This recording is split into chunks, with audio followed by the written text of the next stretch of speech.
Sa Binondo, Maynila naman, sa pamamaril na uwi ang buy-bust operation na ikinasawi naman ng isang tulak umano ng droga. Narito ang report ni Von Aquino.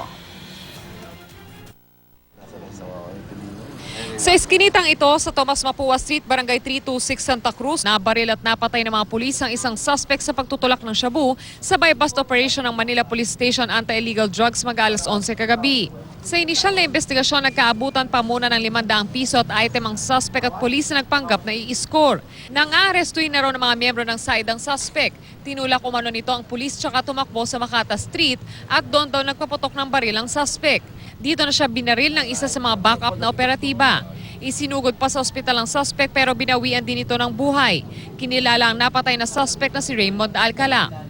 Ayon sa kanyang kaanak, may bibilhin lang dapat si Alcala sa tindahan na makarinig sila ng mga putok ng baril. Sa ano lang po yun, nasa sala lang po, nanonood, tapos nag-CR po yata. Tapos maya-maya po pag nag-CR bumaba, tapos maya-maya po may nakita na nga, may narinig na nga po kaming 3 beses na pumutok. Nakuha ang isang caliber 38 sa crime scene pero itinanggi ng kaanak ng suspect na baril ito ni Alcala. Sir, wala pong pambiling pagkain yun, nanghihingi nga lang po ng kanin sa amin yun, tapos pambiling baril meron yun. Hindi po, wala pong baril yun. Sa impormasyon mula sa MPD Homicide Section, nakuha sa kanang bulsa ng suspect ang 500 pesos na marked money, habang sa kaliwang bulsa naman nakuha ang 2 sachet na hinihinalang shabu. Ang CCTV sa lugar tutok sa kalsada na nakakuha sana sa buong pangyayari.